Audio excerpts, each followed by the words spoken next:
Quero convidar os irmãos a abrirem a palavra de Deus no texto de Mateus, capítulo 5. São poucos versículos nessa manhã, do versículo 13 ao versículo 16.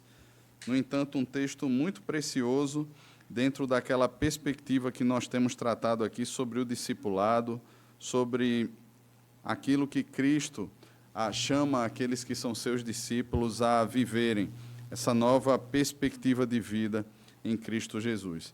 Mateus capítulo 5, a partir do versículo 13 até o versículo 16, nos diz assim a palavra do Senhor: Vós sois o sal da terra. Ora, se o sal vier a ser insípido, como lhe restaurar o sabor? Para nada mais presta, senão para, lançado fora, ser pisado pelos homens. Vós sois a luz do mundo. Não se pode esconder a cidade edificada sobre um monte, nem se acende uma candeia para colocá-la debaixo do alqueire, mas no velador, e alumia a todos os que se encontram na casa. Assim brilhe também a vossa luz diante dos homens, para que vejam as vossas boas obras e glorifiquem a vosso Pai que está nos céus. Amém. Vamos orar, irmãos.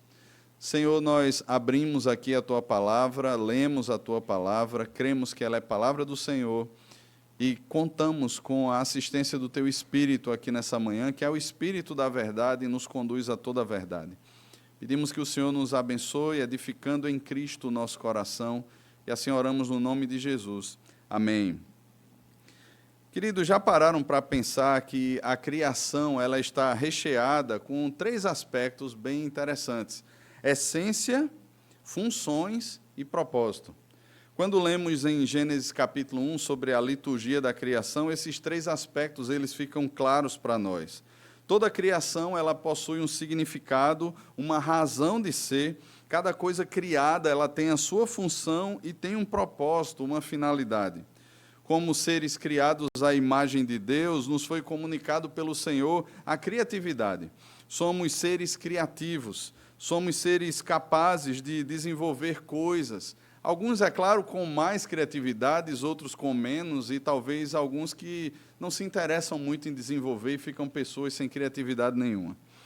Poltronas, por exemplo, quando nós olhamos esse ambiente aqui, as poltronas que os irmãos estão sentados, elas foram pensadas e desenvolvidas visando o conforto, acomodar confortavelmente aqueles que se assentam nelas. Quando nós olhamos os aparelhos de ar-condicionado que temos aqui, cada um deles foi essencialmente desenvolvido com uma função e com um propósito. E a gente não pode climatizar uma sala com poltronas. Nem tampouco nós podemos usar os ar-condicionados como assento. Não seria nada confortável nem para mim, nem para você pensarmos alguma coisa assim ou experimentarmos alguma coisa assim. Seguimos, irmãos, no Sermão do Monte. Semana passada vimos sobre o coração do discípulo, como é que esse coração do discípulo foi desenvolvido, ele foi alcançado pela graça de Deus, ele foi salvo em Cristo Jesus, e nós temos ali as bem-aventuranças. As bem-aventuranças não são objetivos, não são alvos em que as pessoas estão fazendo alguma coisa para serem alguma coisa. Muito pelo contrário, porque elas foram alcançadas em Cristo, porque eles foram salvos em Cristo Jesus, eles são bem-aventurados, eles são alegres, eles são satisfeitos, eles são plenos, eles são completos. E ali então nós vimos em cada aspecto, naqueles 8 aspectos das bem-aventuranças, como é que o coração do discípulo pulsa, como é que ele vive, como é que ele se porta diante das circunstâncias, diante desse mundo. Nós temos visto, irmãos, aqui no Sermão do Monte, a partir da semana passada nós vimos isso, e seguiremos até o final do Sermão do Monte, dentro dessa perspectiva. Jesus está trazendo um verdadeiro manual sobre o discipulado, sobre o que é o discipulado, sobre o que é o discípulo, sobre a realidade em que ele vive com o Senhor, como é essa vida desenvolvida, essa vida de obediência ao Senhor. Como mencionado, irmãos, na introdução desse sermão, todas as coisas criadas, elas possuem uma essência, elas possuem funções e elas possuem um propósito. E nesse sermão eu quero convidá-los a pensarmos no seguinte tema: discípulos, o que são, qual sua função e qual a sua finalidade. Está parecendo propaganda daquele, a Profissão Repórter, né? Sei lá, Globo Repórter, não sei. Discípulos, quem são, onde andam, onde se escondem, qual a sua finalidade. Em primeiro lugar, então, irmãos, seguindo o próprio tema, o que são os discípulos? E nós encontramos aqui o Senhor Jesus usando duas metáforas para discernir, para explicar o que são os discípulos. São elas o sal e a luz. Pensando especificamente no sal, nós temos aqui no tempo de Jesus, ou no tempo em que Jesus pregou esse sermão, o sal ele tinha praticamente duas funções básicas que elas permanecem até os dias de hoje. A primeira delas era conservar os alimentos, e pense que naquele tempo não havia geladeira, então o sal era muito usado para a conservação dos alimentos. E o segundo, que é muito usado também nos nossos dias, é dar sabor, temperar os alimentos. Porém, existe ainda um outro aspecto que muitas vezes passa despercebido a nós, que o sal, na verdade, ele age secretamente. Essa é uma das características do sal. Depois que você tempera algo ou usa um sal para fazer, de repente, uma carne de sol, alguma coisa assim, depois você não percebe mais a presença do sal ali. Você sente o sabor dele, você sabe que ele está presente, no entanto, se o sal de fato for bom, for bem utilizado, você não vai perceber ali as pedrinhas de sal ou que existe sal de fato ali, a não ser que pelo gosto. Ao usar a metáfora do sal, Jesus nos deixa claro que os discípulos constantemente eles combatem a corrupção desse mundo. Faz parte da função do sal, e isso foi muito bem pontuado pelo Jesus. Se os discípulos são considerados aqui o sal da terra, eles constantemente estão combatendo a corrupção desse mundo, seja ela moral, seja ela espiritual. O discípulo dá sabor a esse mundo. A sua presença no mundo, meus irmãos, é algo que faz a diferença dentro de uma realidade insossa, sem sabor. Essa é a realidade do nosso mundo. Lembre que Paulo, em Romanos, no capítulo 3, ele diz que todos se extraviaram, a uma se fizeram inúteis. Ele veio, ou a multidão, ou os homens, numa forma normal, vieram a ser insípidos, para nada mais servem, a não ser para ser pisado pelos homens. Eles perderam a sua função. Eles foram criados para a glória de Deus. Eles foram criados para refletir o Criador em todas as suas ações. Perderam essa função, estão destituídos da glória de Deus, e agora Jesus, dentre essa multidão, chama seus discípulos. Ele chama aqueles homens e agora afirma que aqueles homens são sal da terra.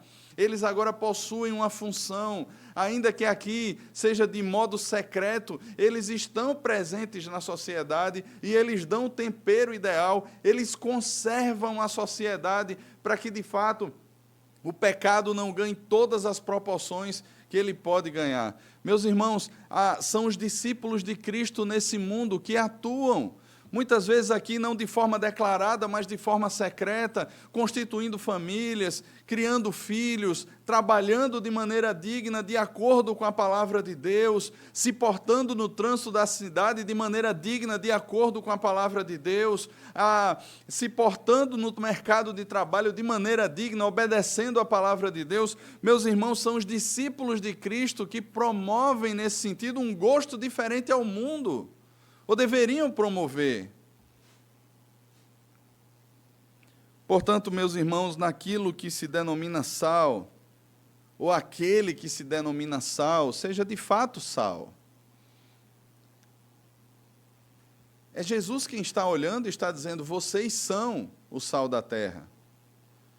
E muitas vezes nós fazemos parte de uma igreja local e nos denominamos sal, mas nós não agimos como sal. Portanto, aquele que é sal, seja sal fora do saleiro e sirva de fato para salgar. Existem pessoas, irmãos, que jamais leram a Bíblia. E certamente você passa e convive com elas todos os dias.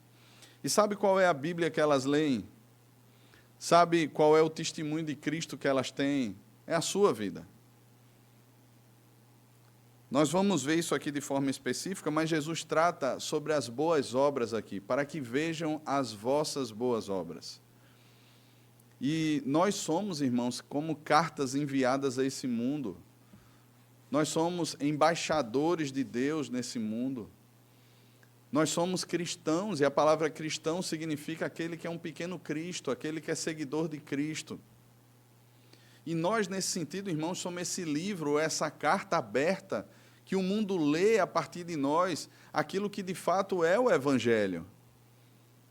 Agora, o que é que eles estão lendo? O que é que eles estão experimentando? O que é que eles estão provando quando entram em contato comigo ou com você? É necessário, irmãos, que exista coerência. Se o Senhor está dizendo que nós somos sal, seria completamente incoerente nós agirmos como açúcar, ou agirmos como qualquer outra coisa. Se nós somos sal, nós temos uma função específica, porque faz parte da nossa essência. Pensando aqui na luz, a luz, assim como o sal, ela possui a sua essência. A essência da luz é iluminar. E está muito envolvido a essência com a própria função da luz aqui. Assim como no sal. Duas situações são postas aqui pelo Senhor. Primeiro, ele fala de uma cidade edificada sobre um monte. E imagine que, ainda que não possuísse energia elétrica naquele tempo, existiam várias candeias que eram postas, inclusive nas ruas da cidade. E o exemplo que Jesus põe aqui não é uma cidade posta num vale, mas ela está edificada, ela está situada sobre um monte. E por estar situada sobre um monte, muitas vezes ela servia de ponto de referência aos viajantes, aqueles que andavam distantes e precisavam de um referencial para caminhar. Essas cidades, então, elas serviam meio como bússolas ou como locais que apontavam o caminho. Elas estão postas sobre um monte, irmãos, e elas são perceptíveis, elas são visíveis. Não é algo que está escondido, é algo que está à mostra. E o outro aspecto que o Senhor Jesus coloca aqui é a candeia. E ele diz que a candeia ela era colocada no ponto mais alto da casa, no velador. E assim ela iluminava toda a casa. Imagine a tolice de alguém acender uma lâmpada e colocá-la embaixo da cama. A não ser que você tenha medo de bicho-papão, aí você coloca lá. Mas se você não tem, você não vai deixar que uma lâmpada esteja no local certo para estar num local indevido. Seria tolice isso. Você coloca ela no ponto central do quarto, você coloca ela em partes do quarto em que você queira iluminar bem aquela área.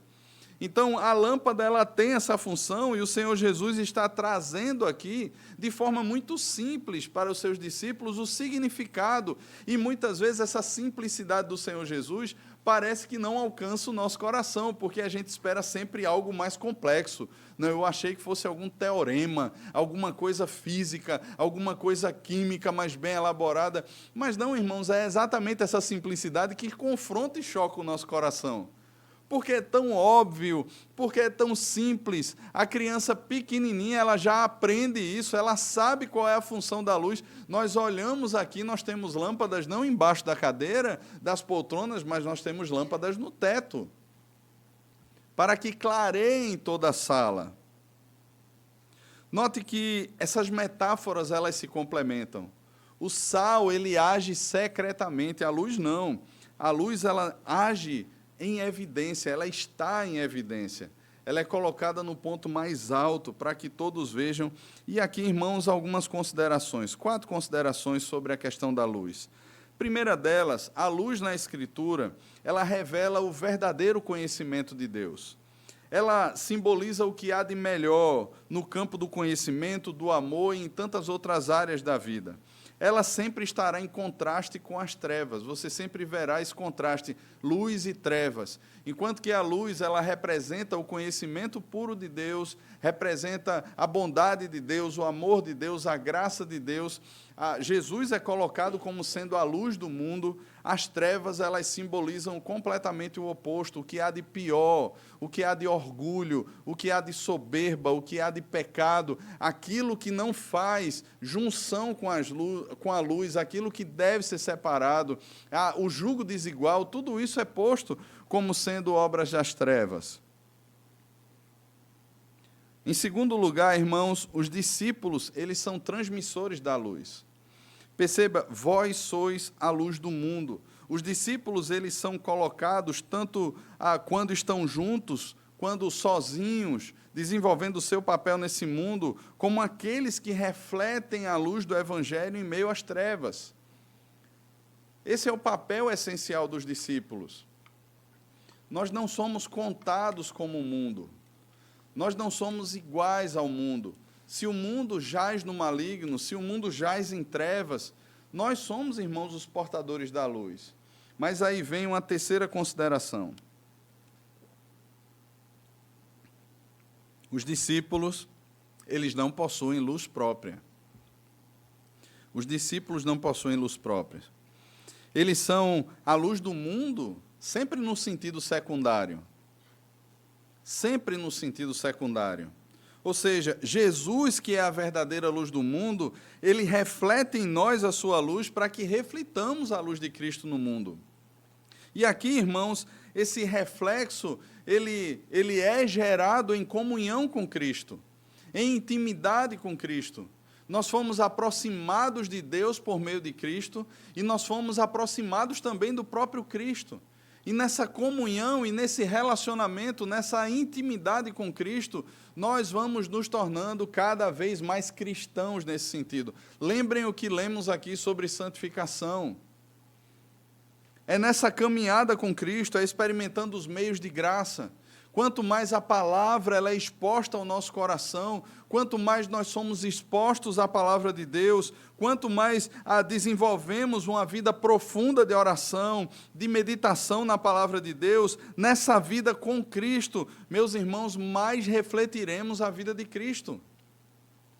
Não é algo meramente místico, de um encontro onde a gente vai e recebe ali uma descarga de santidade, ou um culto em que eu fui e saí de lá todo arrepiado e chorando, isso, aquilo, outro, e rodaram o paletó e eu caí no chão. Não, meus irmãos, é a vida desenvolvida com Cristo, nas maneiras mais ordinárias, no nosso relacionamento, na nossa vida devocional. Quanto mais, irmãos, absorvemos da palavra de Deus, irmãos, mais aceleramos nesse sentido essa vida com Cristo, mais absorvemos essa vida com Cristo, a vontade de Deus vai sendo percebida mais claramente por nós, a submissão, assim como o Senhor se submeteu, vai se assenhorando no nosso coração. Lembrem os discípulos de Cristo, lá em Atos, no capítulo 4, quando compareceram diante do Sinédrio.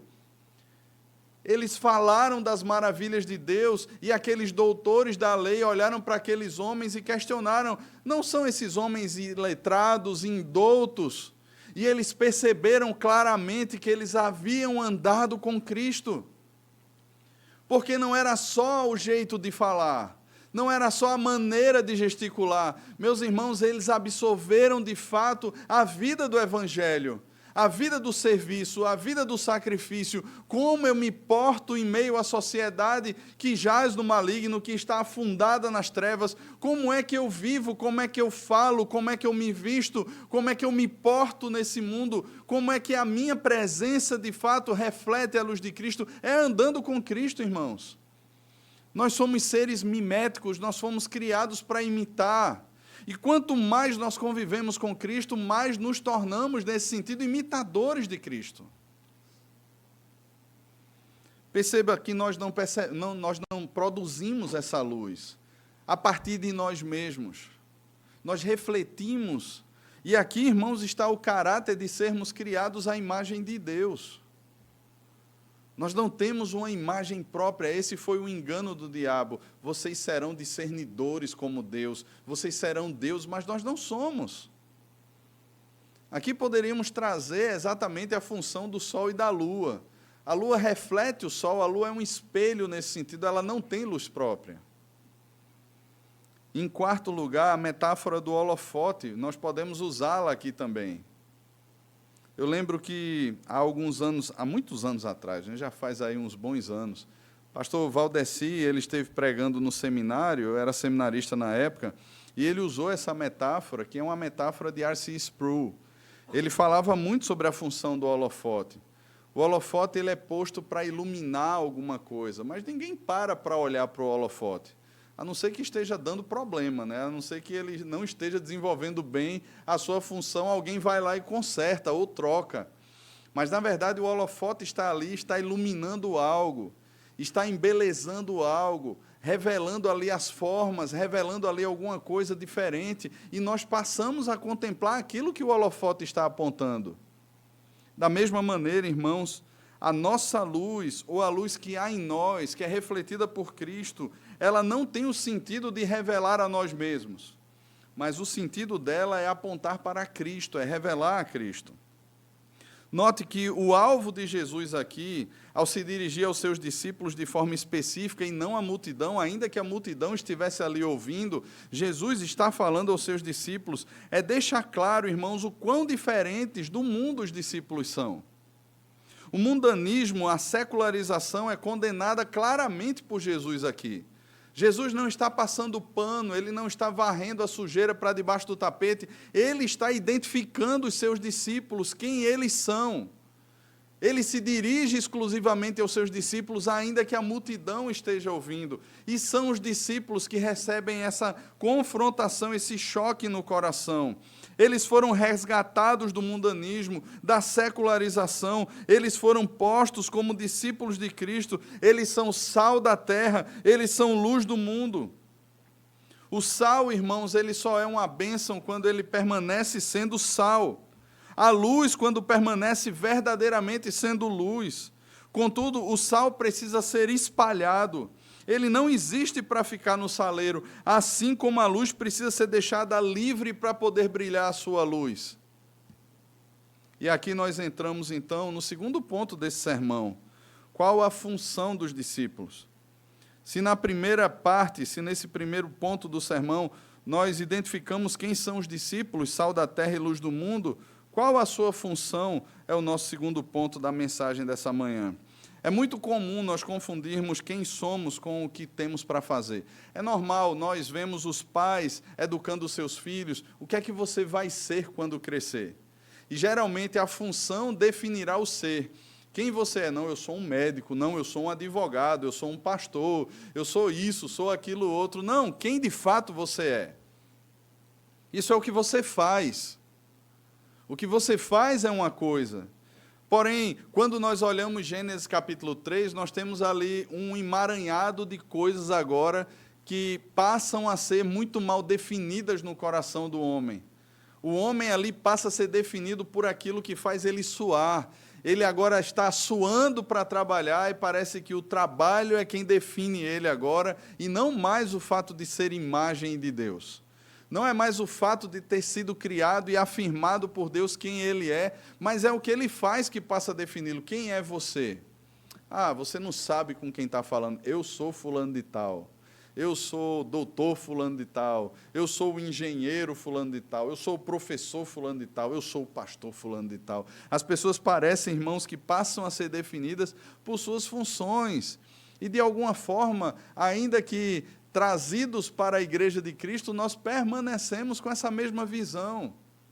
Nós passamos a considerar as pessoas por aquilo que elas fazem, pelos títulos que estão nas suas prateleiras, e não por quem de fato elas são. E isso é um erro teológico, irmãos.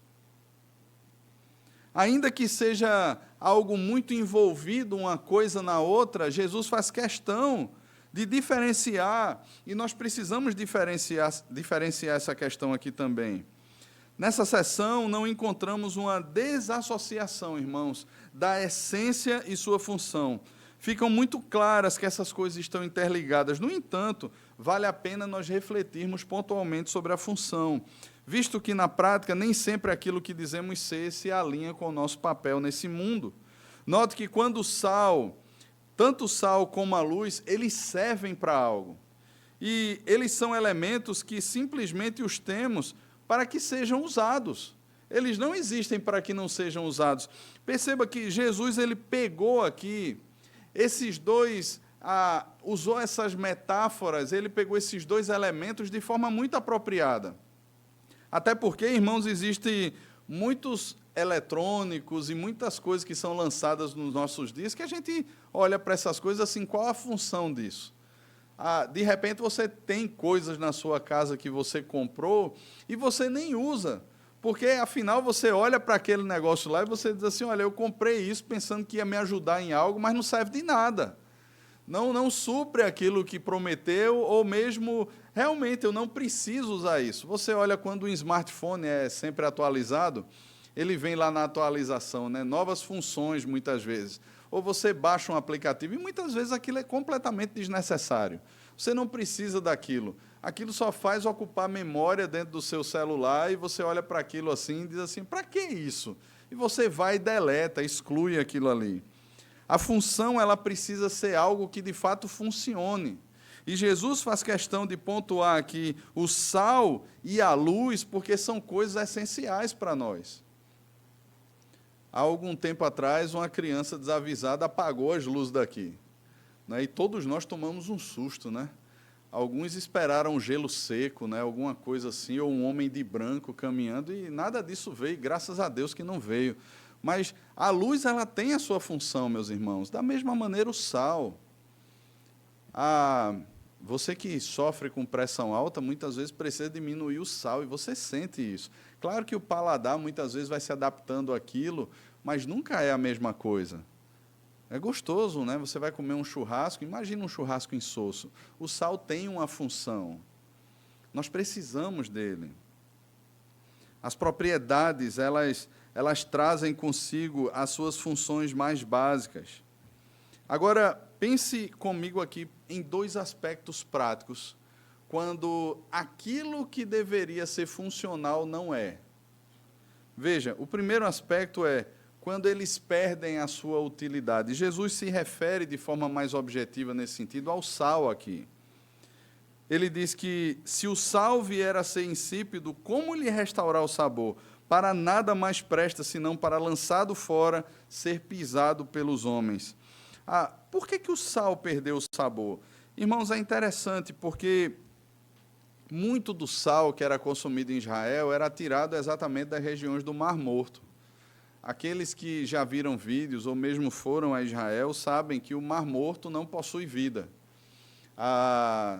Porque é muito salgado. Há uma quantidade muito grande de sal, que inclusive desidrata você dependendo do tempo que você passa lá tentando boiar nele. Quando nós olhamos para o sal que é retirado de lá, muitas vezes ele vem misturado com uma outra substância que é a gipsita, que se usa para fazer gesso.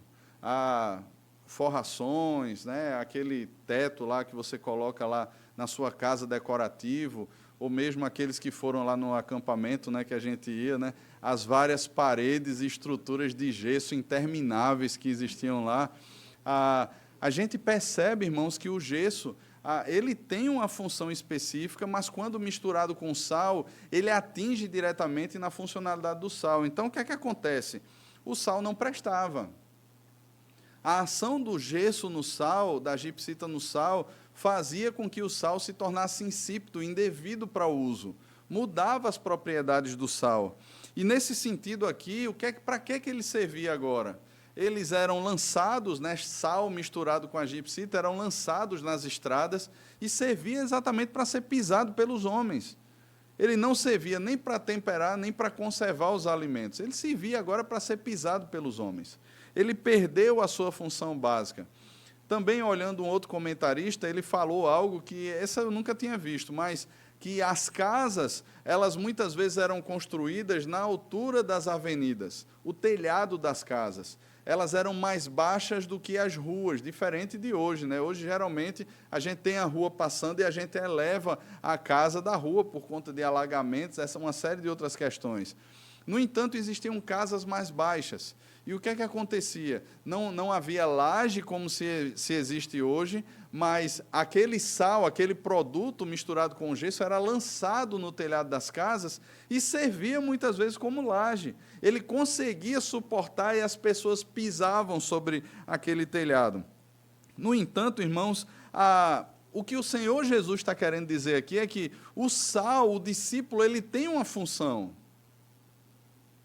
Ele age, ainda que secretamente, como nós falamos no primeiro ponto, dentro das suas relações, no seu trabalho, na sua convivência com as pessoas, mas se ele vier a ser insípido, ele perde a razão. Ele perde a razão de ser. Ele agora vai ser usado para uma outra coisa. Ele não servirá mais à função a qual ele foi criado para existir. ele não salgará mais, ele não trará o tempero, o sabor diferenciado, ele não conservará mais os alimentos, ele será jogado para ser pisado.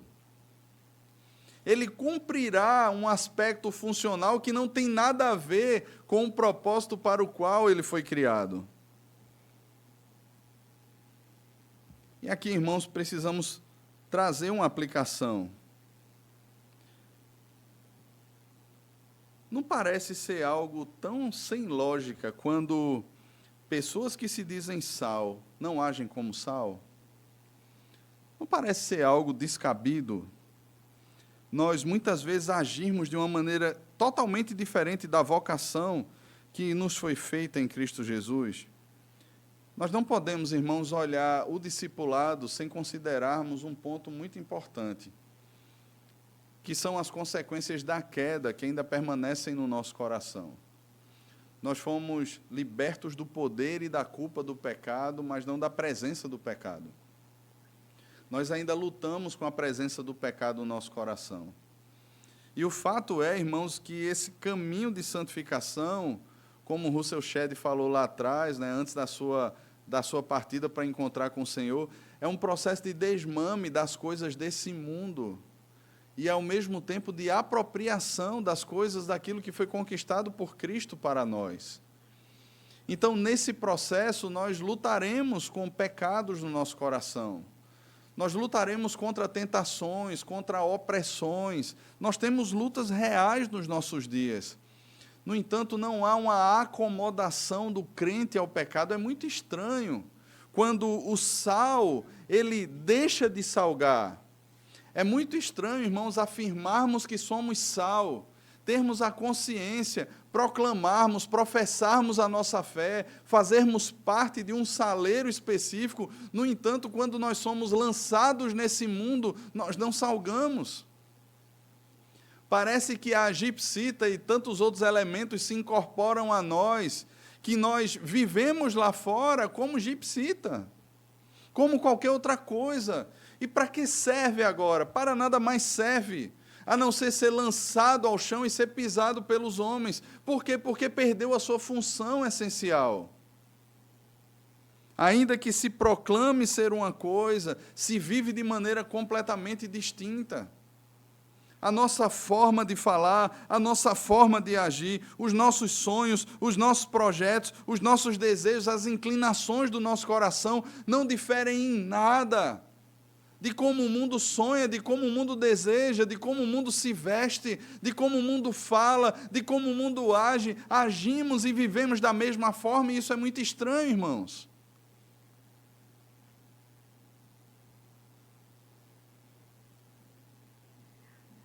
Somos chamados, irmãos, a enxergar a obra de Cristo e quem de fato Ele diz, aquilo que Ele afirma sobre nós. E se de fato somos sal, irmãos, a vivermos como sal. Em segundo lugar, ele fala sobre a característica da luz. Ele vai dizer que não se acende uma candeia para colocá-la debaixo do alqueire, mas no velador, e alumia todos os que se encontram na casa. Note aqui que Jesus considera uma tolice usar uma lâmpada em local indevido. Para que ela sirva, para que de fato ela funcione ou tenha ali as suas funções de fato sendo percebidas, ela precisa estar num local apropriado. Se temos a consciência do nosso papel e da nossa função no mundo, irmãos, nós devemos ter a mesma consciência do local em que fomos postos. Nós já vimos aqui as características da luz, aqueles 4 pontos que eu coloquei. William Hendrickson, falando sobre isso, ele diz o seguinte: ora, a semelhança do papel que uma lâmpada exerce numa casa, o seguidor de Cristo deve igualmente exercer no mundo. Uma lâmpada acesa deve ter a oportunidade de iluminar com seus raios. Os seguidores de Jesus igualmente devem deixar sua luz brilhar, a fim de que os homens possam ver a sua conduta, suas boas obras. É precisamente a essas boas obras, consideradas como produto da fé, que o Senhor dá ênfase, porquanto as ações falam mais alto que as palavras. Notem, irmãos, que é precisamente mais uma questão de coerência aqui. Não é desprezada a pregação. Nós sabemos que a fé vem pelo ouvir, ouvir a pregação da palavra de Cristo. Paulo fala sobre isso em Romanos 9.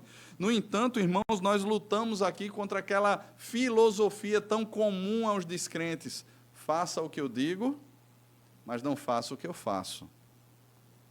É esse discurso, irmãos, completamente desassociado das obras. Olha, é assim que eu falo para os meus filhos, mas eu ajo de uma maneira completamente diferente.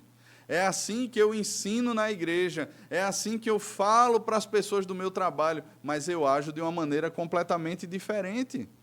E é esse o tipo de evangelho que está sendo mostrado. Veja, se nós somos luzes, se nós somos luz nesse sentido, nós estamos expostos. Meus irmãos, nós não temos apenas telhado de vidro, as nossas paredes são de vidros também.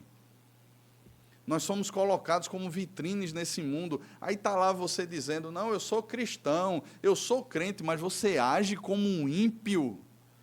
Mas as suas inclinações, as suas decisões, o seu comportamento, a sua vida é completamente diferente da palavra de Deus. E entenda, meu irmão, eu não estou falando aqui que você deva ser ou deva fazer coisas para alcançar algo. Jesus já definiu que esses homens e mulheres são discípulos. E como discípulos, eles devem refletir a luz do Evangelho e não a sua luz. Porque a nossa luz é treva, irmãos. A nossa luz é uma treva profunda. Nós somos refletores que refletem a luz de Cristo. E se nós somos discípulos de Cristo e não refletimos a luz de Cristo, irmãos, alguma coisa está errada, não com Cristo, mas com aquilo que nós dizemos ser.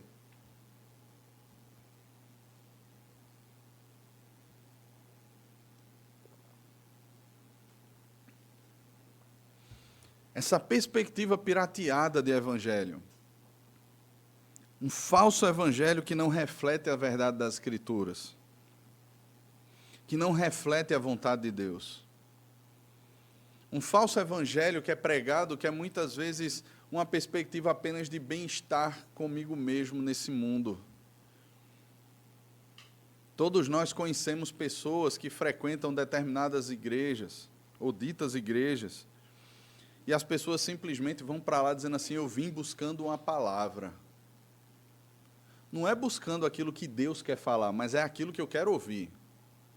É o que eu preciso, são as minhas necessidades que precisam ser atendidas. É o meu projeto de vida, é o meu bem-estar, é a minha condição financeira. Eu entrego a minha oferta, não é porque eu tenho um pacto de membresia, não é porque eu entendo que é assim que o Senhor sustenta a obra dele, não é porque eu entendo que é assim que as missões avançam sobre a terra, mas é porque simplesmente eu estou usando isso como moeda de troca. Eu estou dando para receber algo em troca. E quando saem desses ambientes, elas saem para viver as suas vidas. Mas, ao mesmo tempo, irmãos, nós que ouvimos a exposição da palavra, nós que ouvimos o Evangelho sendo pregado, irmãos, como é que está a nossa vida diante disso? Será que, de fato, meus irmãos, nós refletimos a Cristo?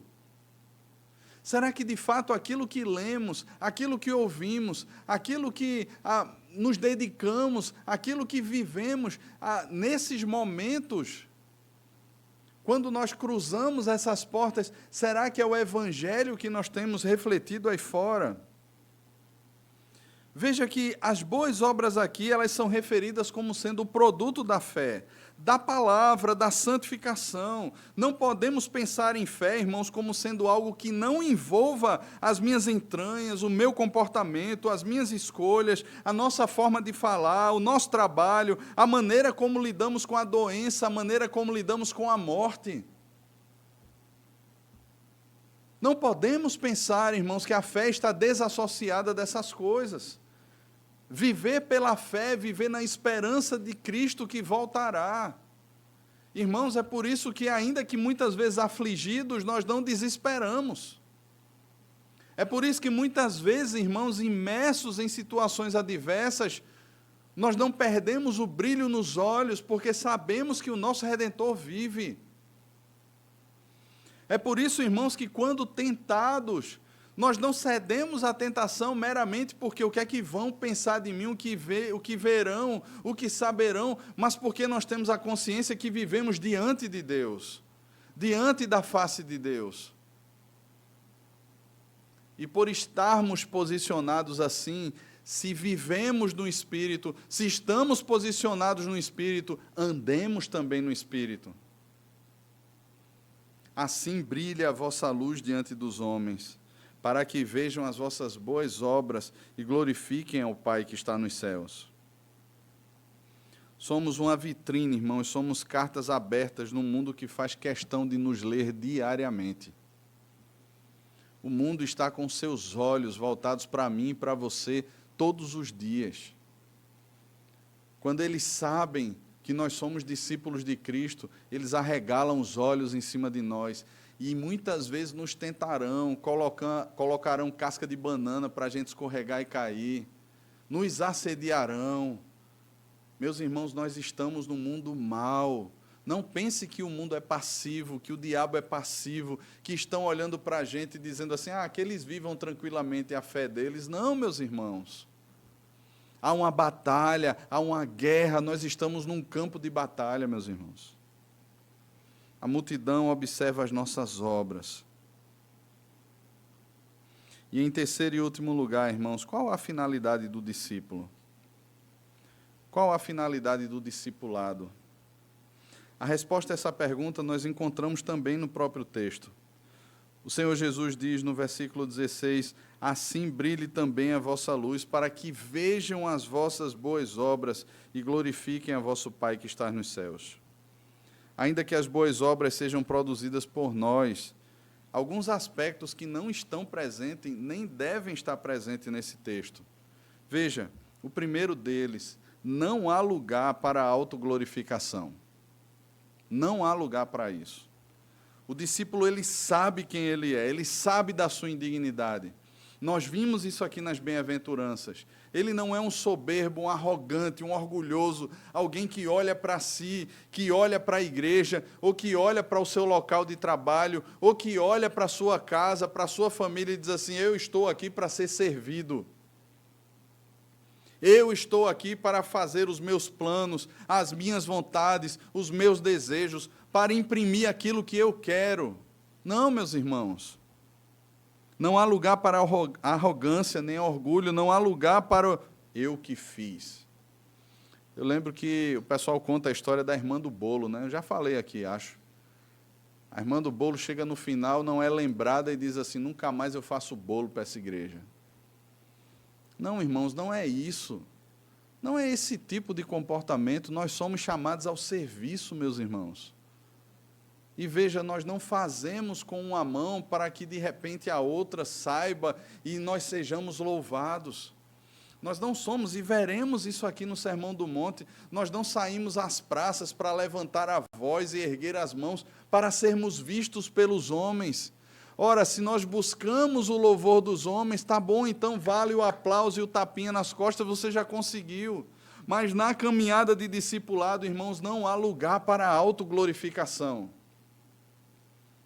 Nós não buscamos, ou nós não fazemos alguma coisa, ou nós não servimos a Deus nesse mundo, no trabalho, em casa, seja lá o que for, buscando o reconhecimento da esposa, buscando o reconhecimento do marido, buscando o tapinha nas costas dos filhos, buscando no emprego o tapinha nas costas das pessoas, buscando na igreja essas mesmas coisas. Não, irmãos. Nós somos servos. E nós precisamos nos ver como de fato somos, servos indignos, instrumentos completamente inadequados na mão de um artesão perfeito.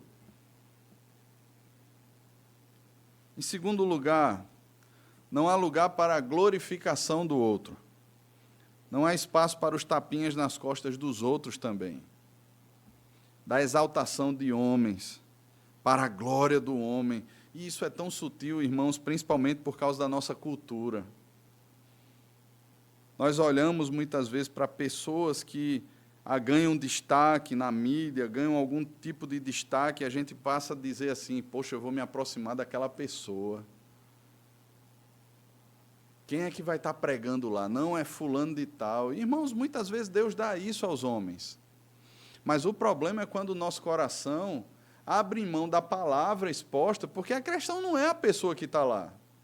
A questão é o que está sendo exposto. Então, o meu interesse deveria ser ouvir Paulo, Pedro, Cefas, ouvir qualquer um deles. E não ter ali, de repente, eu sou de Paulo, se é Paulo que vai pregar, se é Cefas quem vai pregar. Há um tempo atrás, uma pessoa chegou para mim e disse assim, né, olha, não dá o púlpito a seminarista, porque seminarista mata a igreja. Todo pastor já foi seminarista, é incrível que os pastores falem isso, né? Porque lá atrás, a vontade que você tem como seminarista é pregar, é ser treinado, você tem aquele período ali exatamente para isso. Você já é um pastor vocacionado, você está em preparação. E qual é a melhor preparação para alguém que está em treinamento? É a prática. E aí depois os pastores passam a olhar dessa maneira, né? Eu imagino assim, poxa, como é que se via no passado? Não era assim. Por que se vê ou se enxerga as coisas agora assim? E sabe, meu irmão, não tem a ver comigo ou com Samuel, mas tem a ver com aquilo que é pregado aqui. Não é pastor A ou pastor B. Não, é pastor B que vai pregar lá naquele dia, então vai ser muito legal. Mas é o que é pregado. É o conteúdo, irmãos. E, infelizmente, nos nossos dias, por causa da nossa cultura, de repente, se a pessoa tem uma eloquência, ou se a pessoa, de repente, usa alguns artifícios, ou se faz algo muito bem feito, e que as pessoas olham e dizem, sim, agora esse aí. E existe, então, essa promoção dos outros. E esse é um cuidado que precisamos ter com o nosso coração, irmãos. Esse é um cuidado que precisamos ter. A palavra, meus irmãos, sempre revelará a glória de Deus, o testemunho sempre revelará a glória de Deus, é o Senhor quem aparecerá e não os homens. E um terceiro aspecto nesse último ponto, não há lugar para a glorificação da igreja, isso precisa ser dito. Principalmente as igrejas emergentes que surgem, elas apontam muitas vezes para si mesmo. Venham para cá, aqui é legal, nós somos isso, nós somos aquilo outro, nós fazemos isso, nós fazemos aquilo outro. Parece Madagascar, né? Os pinguins, somos um movimento sobre a terra. Nós somos uma onda avassaladora sobre a terra. Meus irmãos, é interessante que a glória da noiva é promover a glória do noivo. Quando você olha a Provérbios, capítulo 31, o texto fala ali da mulher virtuosa, né? Só que a estrutura daquele texto aponta para um fato. O seu marido é louvado quando se assenta com os juízes da terra. Aquele é o centro do texto. O alvo da mulher virtuosa não é uma autoglorificação. Não é olhar para si e dizer, notem como eu sou virtuosa. Ela simplesmente está servindo. E o seu marido passa a ser exaltado. Não é incrível que a gente não percebe na mulher virtuosa ali uma crise existencial? Poxa, ninguém olhou para mim. Ainda que os filhos e o marido cheguem para ela e louvem, digam que ela é ditosa, é só em casa mesmo, a cidade nem percebe a ação dela, a não ser na vida do marido. E a igreja de Cristo, irmãos, é exatamente isso. Ela revela o seu amado. Ela deve revelar o noivo. As boas obras não têm como finalidade exaltar uma comunidade local. Perceba como nós somos legais. Não podemos cair no erro, irmãos, de pensar que a igreja é a resposta final. O evangelho é a resposta final. Não podemos cair no erro de pensar, irmãos, que a igreja salva, que a igreja redime o pecador. Essa é uma obra de Cristo, é o Senhor. Quando a igreja aponta para si, meus irmãos, ela ganha adébitos. Ela ganha seguidores e defensores cegos dela. Se corrompem com números de membros, se corrompem com os números financeiros, se corrompem com a quantidade de seus ministérios e das possibilidades de sermos engajados em alguma coisa que vale a pena. Mas tudo isso sem o Evangelho. em boa parte das vezes sem o Evangelho. Fazemos porque fazemos, faz-se porque se faz, para ter engajamento, para aparecer. E no final a glória é da igreja, é da instituição. As boas obras, irmãos, biblicamente reveladas, promovem a glória de Deus. O próprio Senhor Jesus veio para manifestar a glória de Deus. Com seus discípulos não é diferente. Meus irmãos, nós fomos criados com uma essência e recriados em Cristo com essa nova essência de discípulos. Nós fomos chamados para uma ação específica nesse mundo. Como sal, agimos secretamente com as nossas ações, naquilo que muitas vezes nós não estamos proclamando, anunciando, mas que é vivido por nós. Como luz, a nossa função é brilhar a luz do Evangelho. As nossas boas obras, pela pregação da palavra, em acordo com aquilo que pregamos, aquilo que vivemos. Acima de tudo, apontando para Cristo. Porque no final tudo é sobre Ele, não é sobre nós. E assim revelamos, irmãos, a esse mundo perdido a glória do Evangelho, a glória de Cristo. Veja que o final do texto, as multidões e todos eles veem as boas obras e glorificam ao Pai. As multidões no final do Sermão do Monte estão maravilhadas pela doutrina de Jesus.